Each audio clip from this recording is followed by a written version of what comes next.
কাল রাত্রিবেলা প্রচণ্ড বৃষ্টি হয়েছে আমাদের এদিকে, তাই সকালে উঠে দেখতে এলাম ছাদের পরিস্থিতিটা কেমন। আমার যে ছাদের গাছগুলো ছিল সেগুলো একটু মনে হয় প্রাণ পেল। এটা হচ্ছে রঙ্গন গাছ,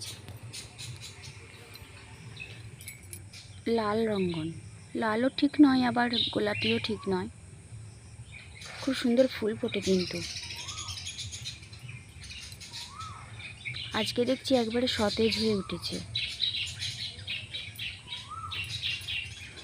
এটা যদি মাটিতে লাগানো যেত দারুণ ফুল ফুটতো, কিন্তু কি বলতো, মাটিতে লাগানোর তেমন জায়গা নেই, সেই জন্য আমাকে টবেতেই লাগাতে হয়েছে।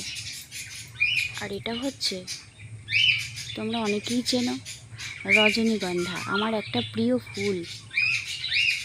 স্টিকটাও উঠেছে দারুণ, কিন্তু দুঃখের বিষয় এখানে একটা স্টিক উঠেছিল, কিন্তু ইঁদুরে এসে স্টিকটাকে কেটে দিয়েছে। প্রচুর বড় বড় ইঁদুর আমার ছাদে ওঠে, যে ইঁদুরে স্টিকটাকে কেটে দিয়েছে। জানি না এই স্টিকটা উঠেছে এটাও কতদিন থাকবে। ফুল ফুললে দারুণ লাগে। এই রজনীগন্ধা গাছটা অনেক ফুল দিল, কিন্তু বহুত দিনের পুরনো গাছ এটা। আর এই গাছগুলো তোমরা বুঝতে পারছো এগুলো কি গাছ? একবারে পুরো সবুজ লকলক করছে। এগুলো মনে হচ্ছে লিলি গাছ। তোমরা অনেকেই ফুল দেখো, আমি পোস্ট করি যখন ফুলগুলো ফোটে, দারুণ লাগে। কিন্তু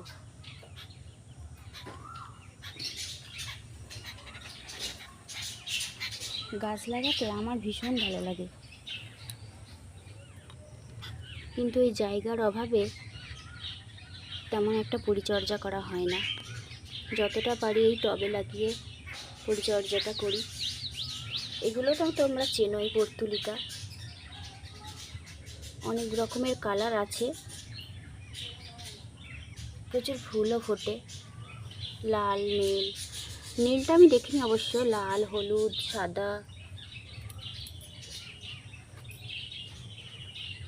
আর এটা হচ্ছে এক ধরনের পর্তুলিকা। বিভিন্ন ধরনের পর্তুলিকা আছে অবশ্য। এটা হলো চন্দ্রমল্লিকা। রোদেতে একটু জ্বলে গেছিলো, সেই জন্য পাতাগুলো এরকম কালো কালো হয়ে গেছে। কালকে জল পেয়ে আজকে সকালে ওই জন্য দেখতে এলাম ছাদে গাছগুলোর আমার কি অবস্থা। এসেই দেখি একবারে সবুজ হয়ে উঠেছে। দেখেছো গাছের পাতায় এখনও জল লেগে, সুন্দর লাগছে তাই না? এটা হচ্ছে সাদা চন্দ্রমল্লিকাটা হচ্ছে সাদা। আর এই দেখো এটা কি গাছ বলো তো? এটা হচ্ছে অ্যালোভেরা। কত বড় হয়েছে দেখেছো? এই দেখো কত বড় হয়েছে।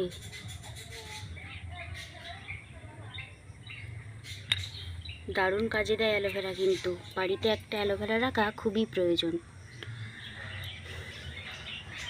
এই দেখো লিলি গাছ, এই যে স্টিকটা উঠেছিল, ফুল হয়েছিল, এখন ফুলটা ঝরে গেছে। আর তার সাথে হয়েছে একটা অপরাজিতা গাছ, নীল অপরাজিতা। আর এইদিকে আছে দুটো গোলাপ গাছ, একটা লালও ঠিক না, ভেলভেট কালারের, খয়েরি রঙের। তার গোড়াতে আবার পর্তুলিকা গাছ হয়েছে, দেখেছো কত সুন্দর ফুল ফুটে এগুলোতে, লাল, হলুদ। আর এটাও একটা গোলাপ গাছ, এটাতে ফুল হচ্ছে তোমার বাসন্তী কালারের ফুল হয়। তো রোদেতে গাছগুলো একদম যাচ্ছে, তাই অবস্থা হয়ে গেছিলো।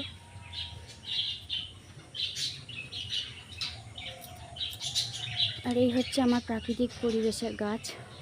আমার বাড়ির চারিদিকে প্রচুর গাছ আছে, বিভিন্ন ধরনের গাছ আছে। এটা হচ্ছে পেঁপে গাছ, ডাব গাছ, শিউলি গাছ, কাঁঠাল গাছ, বিভিন্ন ধরনের গাছ আছে। ভিডিওটা কেমন লাগলো তোমরা অবশ্যই জানিও।